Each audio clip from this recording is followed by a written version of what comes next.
गंगापूर गावात घराच्या अंगणात चमेली बकरी मजेत झोपली होती. आई उठ ना, आम्हाला भूक लागलीये. आई उठ ना ग प्लीज. इतक्या लवकर उठवून माझी झोप का खराब करत आहात? मला झोपू द्या. अगं आई, आम्ही रात्री सुद्धा काही खाल्लं नाहीये, आम्हाला खायला दे ना. आळशी चमेलीला इच्छा नसूनही उठावं लागतं. आरामात झोपूही देत नाहीत खादाड कुणीकडचे. तू आम्हाला भुकड का म्हणतीयस आई? कालच तर मी खूप सारं जेवण आणलं होतं, ते कुठे गेलं? ते तर जेवण आम्ही कालच संपवलं आई. तुमचं पोट आहे का पेटारा? जितकं आणते तितकं खाऊन घेता खादाड कोणीकडचे. मग चमेली शेतामध्ये अन्न आणायला जाते. ह्या मुलांनी नाकी 9 आणलंय नुसतं. ह्यांना काय माहिती अन्न मिळवायला किती मेहनत करावी लागते. चमेली कामचोर आणि आळशी बकरी होती. तिला पूर्ण दिवस झोपायला आवडायचं. मागच्या वेळेस कसं तरी मला जंगलातून अन्न मिळालं होतं, पण आता तिथले प्राणी मला अन्न बिलकुल घेऊ देणार नाहीत. आता अन्न कुठून आणू? तेव्हा चमेलीला दूर एक मोठा बगीचा दिसतो. अरे वा, इतके सगळे फळांची झाडं. चला तिथूनच थोडे फळं घेते. जसं चमेली फळं तोडायला जाणार तर बैल तिला थांबवतो. थांब बकरी, तू इथून फळं तोडू शकत नाहीस. हे बघा, मला थोडे फळं घेऊ द्या. माझी मुलं 2 दिवसापासून उपाशी आहेत. ही फळं खैरातीत वाटायला नाहीयेत. ही फळं तुला हवी असतील तर याचे तुला पैसे द्यावे लागतील. पैसे? पैसे तर माझ्याकडे नाहीत. तर मी तुला ही फळं काही देऊ शकत नाही. हे बघा, मी विवाहित असूनही विधवेचं जीवन जगते. कृपा करून मला फळं घेऊ द्या. तुझा पती तुझ्या सोबत राहत नाही का? नाही, माझे पती 3 मुलांना सोडून निघून गेले. चमेलीच्या वारंवार विनंती करण्याने बैलाला तिच्यावर दया आली. ठीक आहे, मी तुला रोज खाणं देऊ शकतो, पण माझी एक अट आहे. पण तुला रोज माझ्या बगीचात पाणी देणं आणि रखवालीचं काम करावं लागेल. जराशा फळांसाठी मी इतकी मेहनत का करू? मला कोणतंच काम नाही करायचं. आळशी चमेली बैलाची ऑफर नाकारून तिथून निघून जाते. कामाची गोष्ट आली की कामचोराने आपली लायकी दाखवली. बरं झालं गेली, नाहीतर मीच हिला धक्के मारून बाहेर काढलं असतं. दूरपर्यंत चालल्यामुळे चमेलीचे पाय दुखायला लागतात. थोड्याशा अन्नासाठी किती चालावं लागतंय. चालून चालून माझे पाय दुखतायत. आता लवकर अन्न मिळालं तर ठीक आहे. तेव्हा चमेलीला दूर एका माणसाचं घर दिसतं, जिथे अंगणामध्ये 2 बकऱ्या चारा खात असतात. अरे वा, या बकऱ्या माझ्याच जातीच्या आहेत. त्या नक्की मला जेवण देतील. अन्न घेण्यासाठी चमेली त्या 2 बकऱ्यांकडे जाते. अगं तायांनो, मला थोडा चारा मिळेल काय? नाही, इथं अन्न मोफत नाही मिळत. खूप कष्ट केल्यावर मिळतं. खूप कष्ट? हो, आम्हाला रोज मालकांना आमचं दूध द्यावं लागतं. तेव्हा कुठे ते आम्हाला हे अन्न देतात. तेव्हाच तिथे घराचा मालिक हरी येतो. अरे, ही बकरी कुठून आली? माझं नाव चमेली आहे. माझी मुलं भुकेली आहेत. मला थोडं अन्न हवंय. हे बघ, हे गवत खूप मुश्किलीने मिळतं बरं. जर तू तुझं दूध मला देशील तर मी या बकऱ्यांप्रमाणे तुलाही छान खायला देईन. नाही बाबा, नाही. थोड्याशा अन्नासाठी मी माझं दूध का देऊ? तर चल इथून निघ, कामचुकार कुठली. हळूहळू चमेली अजून थोडं पुढे जाते तर तिला एक शेत दिसतं. अरे वा, या शेतात तर किती धान्य आहे. इथून मोफत अन्न नक्की मिळेल. त्यावेळी शेतात कोणीच नव्हतं. त्याचा फायदा घेऊन चमेली स्वतः पोट भरून खाऊन घेते आणि आपल्या मुलांसाठी खूप सारी फसल तोडून घेते. जेवण जरा जास्तच झालंय. झाडाखाली थोडा आराम करून घेते. आळशी चमेली जेवण करून झाडाखाली झोपते. काहीच वेळात तिथे शेताचा मालक येतो. अरे, माझं पीक कोणी तोडलं? अच्छा, तर माझं पीक या बकरीनं खाल्लंय. आत्ता धडा शिकवतो हिला. चमन रागात येऊन चमेलीला एका झाडाला बांधून टाकतो. तुम्ही कोण आहात आणि मला या झाडाला का बांधलंय? मी या शेताचा मालक आहे आणि तू माझ्या शेतात चोरी केलीयस म्हणून तुला बांधलंय. हे बघा, माझी मुलं 2 दिवसापासून उपाशी आहेत. मला सोडून द्या प्लीज. मुलांचं कारण देऊन वाचायचंय तुला? चोर कुठली? माझी मुलं माझी वाट बघत असतील. मला सोडून द्या प्लीज. जर एकदा तुला सोडलं तर तू सतत चोरी करायला येशील इथे, म्हणून मी काही तुला सोडायचं नाही. चमन बकरीवर रागावून घराच्या आत निघून जातो. तिकडे कामचोर चमेलीची मुलं घरात बसून तिची वाट बघत असतात. आई अजून जेवण घेऊन का नाही आलीये? असं वाटतंय आई परत कुठेतरी झोपलीये. आपली आई तर केवढी आळशी आहे ना.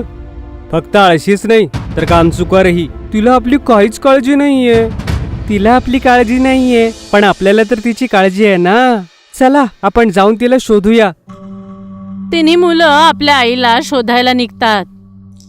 तिकडे उपाशी चमेली 3 दिवसापासून चमनच्या अंगणात बांधलेली असल्यामुळे खूप कमजोर झाली होती.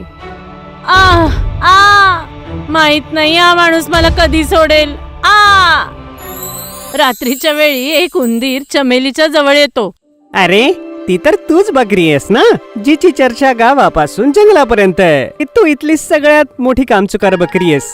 हे बघ उंदरा, तुला माहिती नाही तुझं मरण कधी येणार. कधीही एखादा साप किंवा गिधाड तुला मारून टाकेल.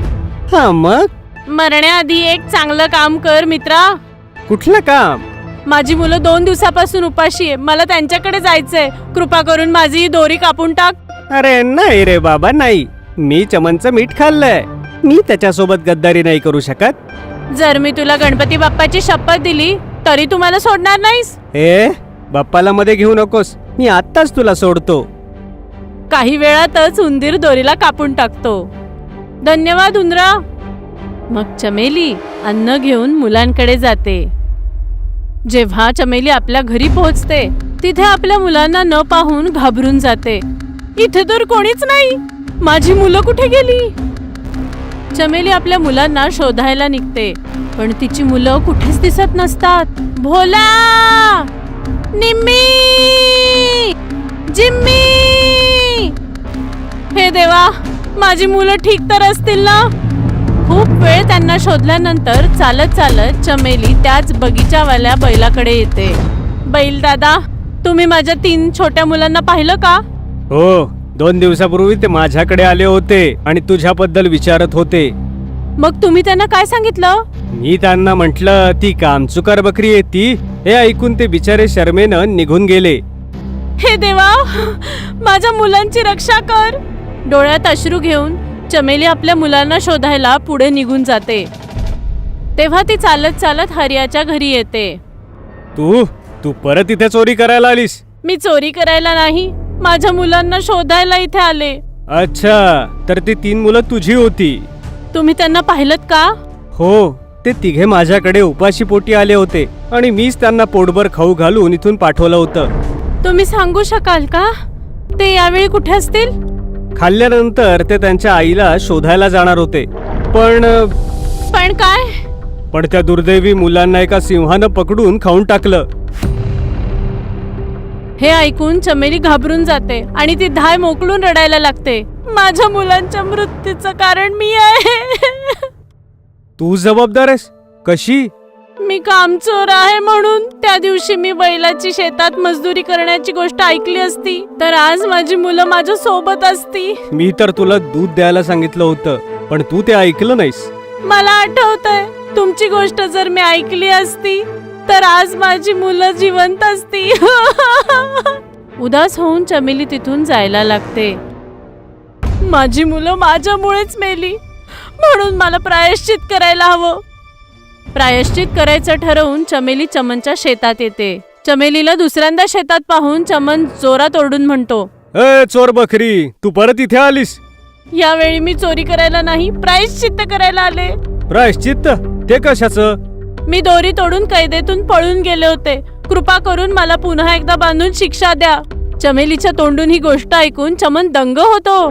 त्या दिवशी मी तुमच्या शेतात चोरी केली होती म्हणून तुम्ही मला झाडाला बांधलत. हो, पण त्या दिवशी तुमच्या शेतात कष्ट करून जर मी चारा नेला असता तर तुम्ही मला झाडाला बांधलं असतात? नाही. त्या दिवशी मी चोरी केली म्हणूनच आज माझी मुलं माझ्या सोबत नाहीत. तुझी मुलं तुझ्या सोबत नाहीयेत म्हणजे काय? ते देवाघरी गेलेत म्हणून आता मला जगायचं नाही. कृपा करून मला झाडाला बांधून उपाशी ठेवून मारून टाका साहेब. मला नाही जगायचं. तुला तुझ्या वागण्याचं वाईट वाटतंय हे बघून मला बरं वाटलं. त्यामुळे मी आता तुला काही शिक्षा देणार नाही. पण जर तुला वाटलं तर तू माझ्या शेतात राहू शकते. आता मला नाही जगायचं. जर तुम्ही मला शिक्षा देणार नसाल मी दुसरीकडे जाऊन माझं आयुष्य संपवून टाकते. असं म्हणून चमेली उदास होऊन तिथून जायला लागते. तेव्हा मागून एक आवाज येतो, आम्हाला सोडून जाशील आई?